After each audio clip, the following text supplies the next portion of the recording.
war on net neutrality is heating up. Yesterday, FCC Chairman Tom Wheeler was on Capitol Hill getting grilled by lawmakers on both sides of the aisle. Wheeler's trip to the Hill came less than a week after the FCC formally proposed new rules that would allow so-called internet fast lanes. Despite the grilling from lawmakers, Wheeler remained adamant that the newly proposed net neutrality rules are good for Americans. Take a look. I've consistently said that there is only one internet. There's not a fast internet and a slow internet. There's not special services internet and non. There is one internet. And when the consumer buys access to the internet, they are buying access to the full internet. And that's what our rules attempt to protect.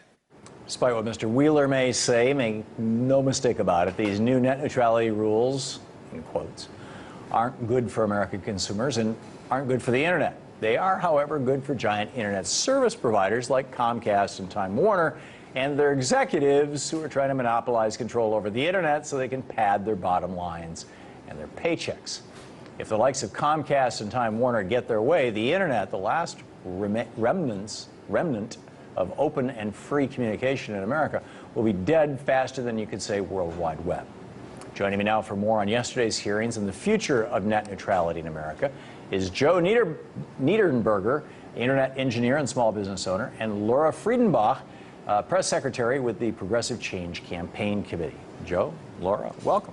Good to be here. Great to have you both with us. Thanks, Tom. Joe, I understand that back in 2007, President Obama personally assured you that we would have net neutrality, as in common carrier status. Do I have that right?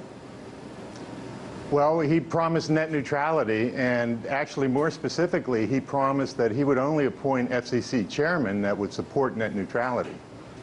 So, Laura, are they changing language here? Is that what's going on? Is Tom Wheeler saying net neutrality means these guys can buy faster throughput than, you know, your website? Yeah, so we're actually at a crucial junction point right now because the old net neutrality rules have been thrown out the door, and we have this opportunity now to decide what we want the future of the internet to look like. And the problem is that Obama in 2007 made this pledge that he would uphold net neutrality by only appointing FCC commissioners who would support that promise.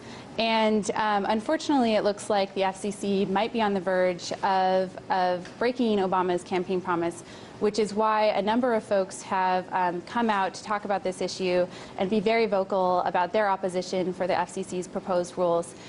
With Joe, we launched noslowlane.com, a website where folks can go to voice their opposition to the current FCC proposal. And actually, we got a huge response from that. 140,000 folks have signed up to our petition. Folks around the country have voiced their concerns, going to the streets in front of FCC buildings, signing petitions. And we actually have gotten a response from the FCC. And there are now two proposals on the table, an additional one from the first one that they proposed, which would create slow lanes for everyday users and fast lanes for big corporations that are willing to pay. And the second proposal that they've introduced is one that would basically reclassify the internet as a public utility, which is what we used to have the internet classified as when the internet first came to be. Right. And it was only during the Bush era that we went back to this other way of regulating the internet, and those rules were thrown out by the courts, and we went back to square one. And what we're just calling for is to go back to the way things were and give the FCC their full mandate to enforce net neutrality. Common carrier